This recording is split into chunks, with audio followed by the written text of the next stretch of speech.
Hello friends, welcome to my channel. कैसे हो आप सब? Hope you all are fine. आज हम class 9th chapter 1 matter in our surrounding का लास्ट पार्ट इवेपोरेशन करने जा रहे हैं। इससे पहले की वीडियो भी आप चैनल की प्लेलिस्ट पे जाकर चेक कर सकते हो। नोट्स का वीडियो, एक्टिविटीज़, ऑब्जर्वेशन के साथ आपको इजीली वहाँ प्रोवाइड मिल जाएंगी, complete description and line to line NCERT reading के साथ।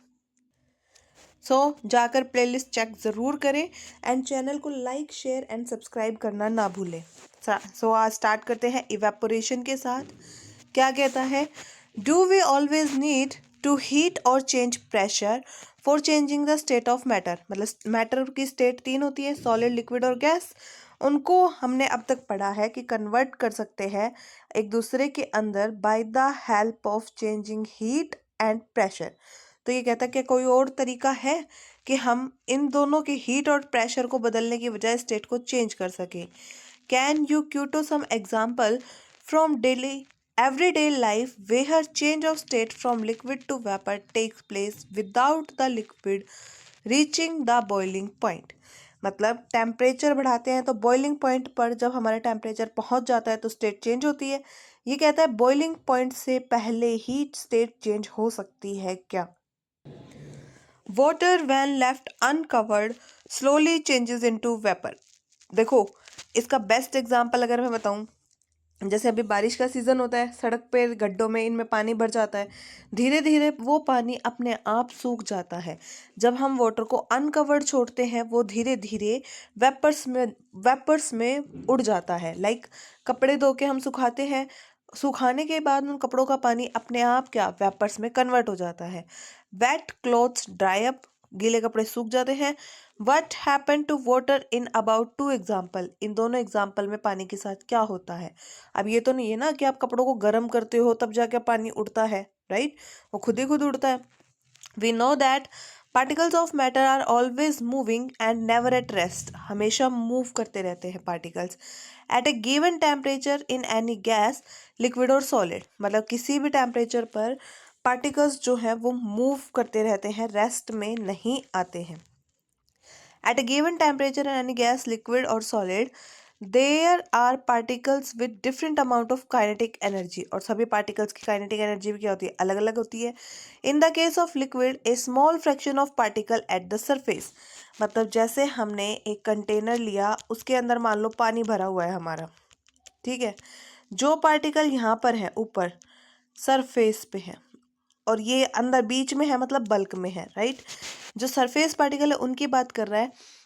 The particle in case of liquid, small fraction of particle at surface having higher kinetic energy।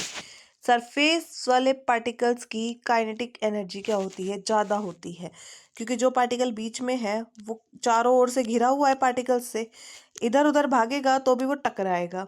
लेकिन सरफेस वाले पार्टिकल इधर से तो घिरे हुए हैं नीचे की तरफ से, लेकिन ऊपर वाली साइड तो इनकी खाली है, तो इसकी काइनेटिक एनर्जी क्या है? ज़्यादा है।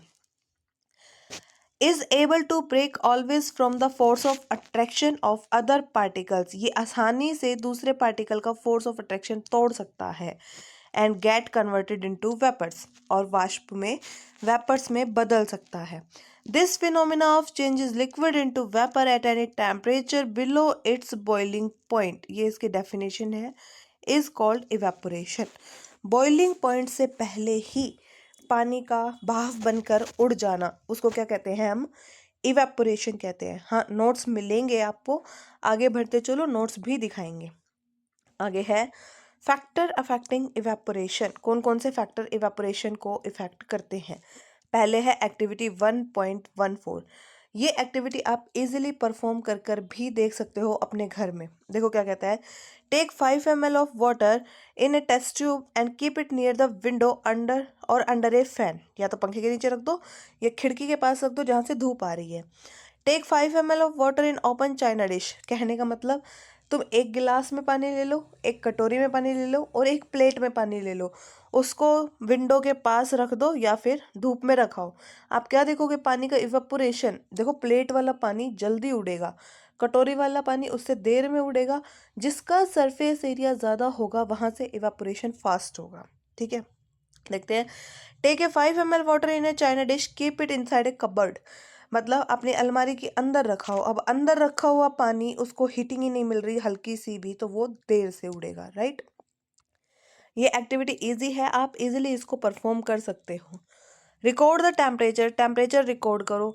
अब धूप में आप पानी रखोगे 100 डिग्री सेल्सियस तक तो उबलेगा नहीं, लेकिन पानी उड़ जरूर जाएगा। रिकॉर्ड द टाइम और डेज टेकन, कितना टाइम उसको इवेपोरेशन में लग रहा है वो नोट करो। इन तीनों स्टेप की एक्टिविटी रेनी डे में भी रिपीट करो। इसीलिए ये एक्टिविटी परफॉर्म कर पाना मुश्किल था। इसको समर या विंटर में या रेनी डे में और समर में आप परफॉर्म करके देखना है अलग अलग। तो आप ये खुद से कर सकते हो। जैसे कि अगर day to day life example का बात करूँ मैं, हम पोछा लगाते हैं। सर्दी में हमारी मम्मी पंखा चला के छोड़ती है, तब कहीं जाके पोछा सूखता है। और गर्मी में भी वही पोछा लगाते हैं, वो जल्दी सूख जाता है। इवन व्हेन कई बार तो हमें पंखे की ज़रूरत भी नहीं पड़ती, राइट। तो रेट ऑफ इवेपोरेशन गर्मियों में ज़्यादा होता है एज कंपेयर टू सर्दी। यही ये एक्टिविटी बताती है। सर्दी में गीले कपड़े सूखने में पूरा दिन लग जाता है और कई बार तो सूख भी नहीं पाते, जबकि गर्मी में वही कपड़े विद इन 2 to 3 आवर्स सूख जाते हैं।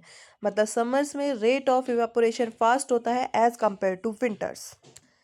This is the effect of temperature on evaporation, right. आगे हम पढ़ेंगे rate of evaporation increase with, मतलब इसके फैक्टर्स कौन कौन से फैक्टर्स पे हमारा इवेपोरेशन डिपेंड करता है। देखो, फैक्टर्स में हमारा पहला फैक्टर है एन इंक्रीज सरफेस एरिया। एक कपड़े को आप 2-3 फोल्ड मार के इकट्ठा कर कर रखाओ, धूप में ही रखाओ चाहे, दूसरे कपड़े को एकदम सीधा कर कर तार पर लटका दो, मतलब फैला के, सरफेस एरिया बढ़ गया। और जो सिकुड़ा हुआ कपड़ा रखा है उसका सरफेस एरिया कम है। अब दोनों का नोटिस करो टाइम, कौन सा कितने टाइम में सूखेगा। फैलाया हुआ कपड़ा जल्दी सूखेगा एज कंपेयर टू समेटा हुआ कपड़ा। यही कहता है हमारा सरफेस एरिया। देखो, we know that evaporation is a surface phenomenon. It is the surface, if the surface is increase, rate of evaporation increase. Surface area अगर बढ़ता है तो रेट ऑफ इवेपोरेशन भी बढ़ेगा। For example, putting a clothes for drying up, we spread them out. यही चीज़ इसने बोला है कि हम कपड़े को सुखाते हैं तब उसको स्प्रेड करके सुखाते हैं, ठीक है। सरफेस एरिया बढ़ेगा तो हमारा इवेपोरेशन रेट भी बढ़ेगा। नेक्स्ट है एन इंक्रीज ऑफ टेम्परेचर। जैसे जैसे हम टेम्परेचर बढ़ाएंगे, more the number of particles get kinetic energy and evaporation increase होगा। मतलब गर्मियों में रेट ऑफ इवेपोरेशन ज़्यादा होता है एज कंपेयर टू सर्दी। समर में इवेपोरेशन फास्ट होगा as compare to winters, right. अच्छे से रिलेट कर पा रहे हो। फिर देखो, a decrease in humidity. Humidity मतलब नमी। जैसे बारिश के सीजन में हवा में चिपचिपापन आ जाता है, पानी आ जाता है, राइट, वाटर वेपर्स आ जाते हैं। जब ऑलरेडी एयर में वाटर वेपर है तो वो रेट ऑफ इवेपोरेशन को क्या करेंगे, स्लो करेंगे। देखो, humidity is a amount of water vapour present in the air. Humidity क्या होती है, वाटर वेपर जो कि एयर में प्रेजेंट है। Air around us can not hold more than a definite amount of water vapour eight a given temperature. जो air है वो एक अमाउंट में ही तो वाटर को ले सकती है ना। If water vapour, if the amount of water in the air is already high, the rate of evaporation decrease. मतलब ह्यूमिडिटी की वजह से इवेपोरेशन घट जाता है। नेक्स्ट फॉर्मूला देखो, नेक्स्ट फैक्टर अफेक्टिंग, देखो, an increase in wind speed. अगर विंड स्पीड ज़्यादा होगी, जैसे सर्दी में हम पंखा चलाकर पोछा सुखाते हैं, अगर हम उसको नॉर्मली छोड़ देंगे, विंड स्पीड नॉर्मल होगी, विंड हवा नहीं चल रही, तो पोछा सूखने में देर लगेगी। अगर पंखा चला दिया मतलब विंड स्पीड हमने बढ़ा दी तो वो जल्दी सूख जाएगा, रेट ऑफ इवेपोरेशन इंक्रीज होगा। देखो, it is a common observation that clothes dry fast on windy day. मतलब जिस दिन हवा चल रही हो उस दिन हमारे कपड़े जल्दी सूख जाते हैं। With the increase in wind speed, particles of water vapor move away with the wind, decreasing the amount of water vapor in the surrounding। मतलब रेट ऑफ इवेपोरेशन बढ़ जाएगी। 4 फैक्टर है हमारे। याद करेंगे, किस ट्रिक से याद करेंगे, याद रखना what is the trick, मतलब what is the trick। What ही है इसकी trick. W for wind speed, H for heat यानी कि सॉरी W यानी कि wind speed, H for humidity और T फॉर टेम्परेचर, बच गया A for area. Wind, H for humidity, A for area and T for आपका है temperature. What is the trick of learning factors affecting evaporation? Okay, इस trick से आप याद कर लेना इसको। हाँ, नोट्स में आगे मिलेगा आपको, बट ट्रिक नहीं मिलेगी। ट्रिक है इसको लर्न करने की। What? Wind, humidity, area and temperature. Wind से, एरिया से और टेम्परेचर इंक्रीज करने से पर तो इवेपोरेशन का रेट इंक्रीज होता है, स्पीड इंक्रीज होती है, जबकि ह्यूमिडिटी बढ़ने से रेट ऑफ इवेपोरेशन कम होता है। ओके, आगे बढ़ते हैं। एक बार मैं दिखा देती हूँ आपको यहाँ तक के नोट्स। देखो ये रे, इवेपोरेशन क्या होता है? Evaporation, it is a surface phenomena in which liquid changes into vapor at any temperature below its boiling point. Boiling point से पहले ही vapors में convert होना।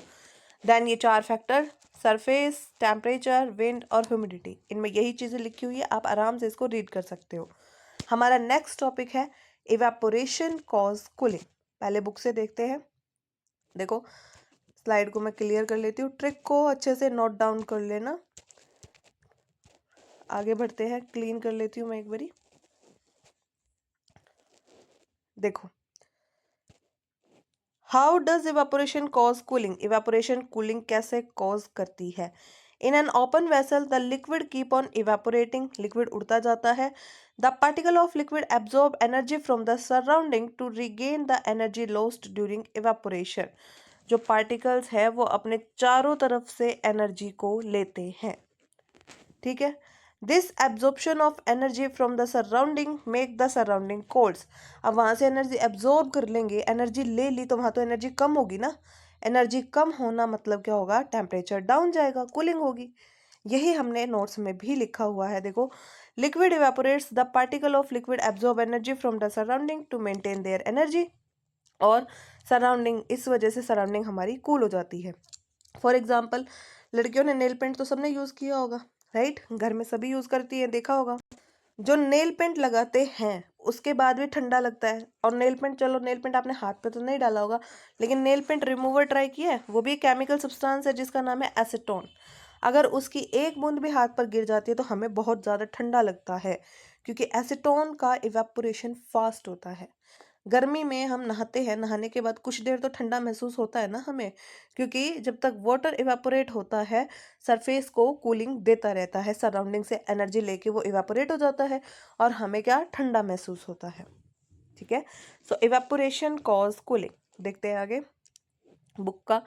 व्हाट हैपन, एक सेकेंड भाई, हाँ ये हमने पढ़ लिया था, अब आगे चलते हैं। What happen when you put some acetone, मतलब वही नेल पेंट रिमूवर अगर पुट करते हैं तो हमें क्या लगता है? ठंडा फील होता है, ठीक है। After a hot sunny day people sprinkle water on the roof of open ground because the large latent heat of vaporisation of water helps to cool the hot surface. ज़्यादातर गांव के एरिया में, ग्रामीण area में ये काम होता है कि जैसे ही शाम होती है मिट्टी पे पानी छिड़क दिया जाता है या घर की छत पे पानी डाल दिया जाता है, ताकि वहाँ पे क्या हो? इवेपोरेशन हो वाटर का और छत क्या हो जाए? ठंडी हो जाए, राइट।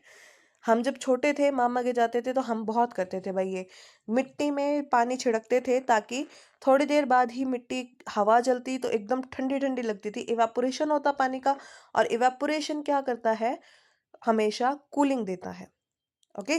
कूलर चलाते हैं हम, कूलर में भी तो यही होता है ना, पानी चलता रहता है और वो पानी धीरे धीरे धीरे धीरे इवेपोरेट होता है और इवेपोरेशन की वजह से हमें हवा ठंडी महसूस होती है, ठीक है। Can you cite some more example from daily life where we can feel the effect of cooling? और भी एग्जाम्पल हम दे सकते हैं, जैसे why should we wear cotton clothes in summer? Summer में हम कॉटन क्लॉथ्स ही क्यों पहनते हैं? बिकॉज कॉटन क्या है? एक गुड एब्जॉर्बर है, वो हमारे स्वेट यानी पसीने को एब्जॉर्ब कर लेता है और एटमॉस्फेयर की एनर्जी लेकर वो पसीना उड़ जाता है, इवेपोरेट होता है और हमें क्या ठंडा महसूस होता है। देखो, during summer we perspire more, ज़्यादा पसीने निकलते हैं, because of mechanism of our body which keep us cool, जो कि हमें ठंडा रखता है। We know that during evaporation the particle at the surface of liquid gain energy from the surrounding, energy surrounding से लेते हैं और वो वेपर्स में चेंज हो जाते हैं। The heat energy equal to the latent heat of vaporisation of absorbed from the body leaving to the body body cool, मतलब जितनी एनवायरनमेंट से एनर्जी लेते हैं उतनी ही उनको वेपर्स में कन्वर्ट होने के लिए एनर्जी चाहिए। लेटेंट हीट ऑफ वेपराइजेशन, मतलब वेपराइजेशन में जितनी हीट उनको लगती है उतनी ही होती है। Cotton, being a good absorber of water, helps in absorbing the sweat and exploring atmosphere for easy evaporation. Cotton उसको इजीली हमारी स्किन से एब्जॉर्ब कर लेता है और एनवायरनमेंट में इवेपोरेट होने के लिए छोड़ देता है। ठीक है, हाँ नोट्स में है भाई, है, देखो दिखाती हूँ, ये रहा। कॉटन क्लॉथ्स क्यों पहनते हैं मैं आपको यहाँ पर समझा चुकी हूँ, अब दोबारा नहीं समझाऊंगी, नोट्स से आप नोट डाउन कर लेना। देन आगे भी देखो, why do we see droplets on the outer surface of glass container in ice cold water, right? जब चैप्टर शुरू किया था मैंने आपको ये क्वेश्चन बताया भी था कि इसको कैसे करेंगे कि बाहर पानी का ग्लास अगर हमने बोतल या ग्लास फ्रिज से बाहर निकाला तो उसके बाहर वाटर ड्रॉपलेट्स आ जाते हैं। क्यों? क्योंकि वो सराउंडिंग्स के अंदर जो एयर में वेपर्स प्रेजेंट है वो उनको क्या कर लेता है, कंडेंस कर लेता है। कैसे? एयर में जो वाटर ड्रॉपलेट है वहां से वो हीट लेगा, हीट लेगा मतलब उनको ठंडा करेगा, ठंडा करेगा मतलब वो क्या होंगे, गैस से लिक्विड में कन्वर्ट हो जाएंगे। Let us take some ice cold water in the tumbler. So we see the water droplet on the outer surface of tumbler. Tumbler मतलब ग्लास, बोतल, कुछ भी ले लिया आपने। The water vapor present in the air on coming in the contact with cold water glass loses the energy. Water vapours जो हवा में है अपनी एनर्जी को लूज कर देते हैं और लिक्विड स्टेट में कन्वर्ट हो जाते हैं, जो कि हमें वाटर ड्रॉपलेट्स की तरह दिखते हैं। ओके, सो ये रहे आपके नोट्स, आप इजीली इसमें ये भी पढ़ सकते हो, यहाँ लिखा हुआ है सब कुछ।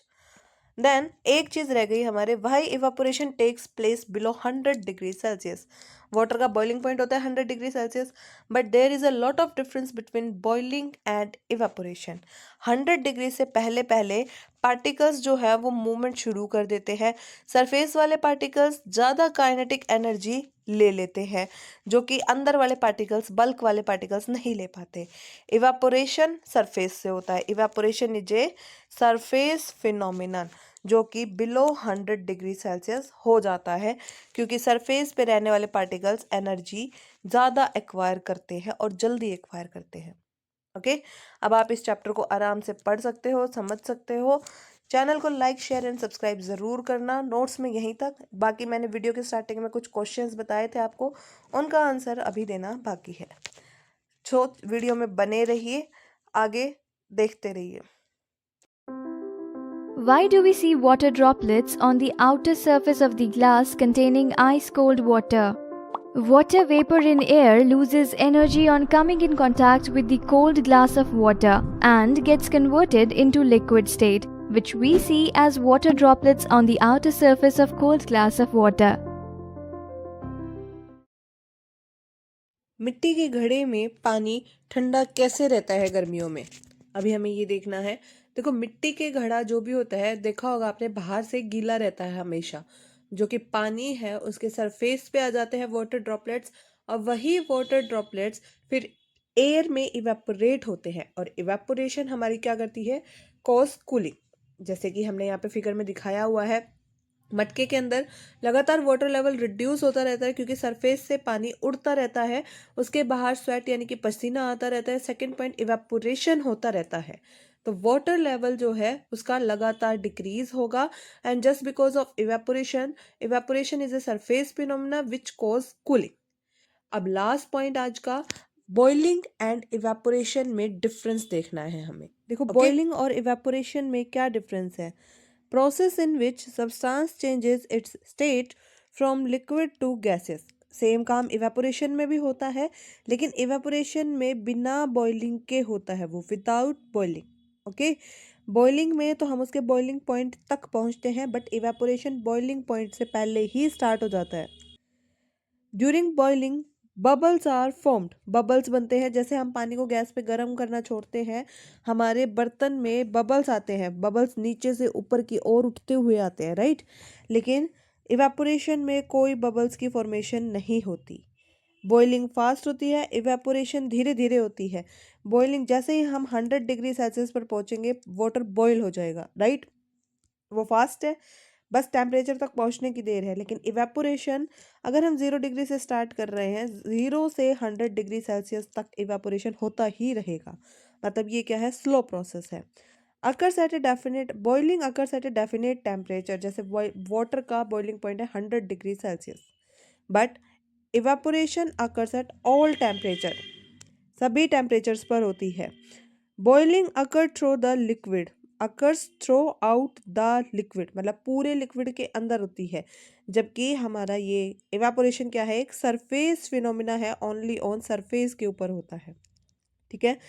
बॉइलिंग के लिए source of energy is required, मतलब उसको हीट करना पड़ेगा बर्नर की हेल्प से, गैस स्टोव की हेल्प से, या कैसे भी उसको बर्न करना पड़ेगा।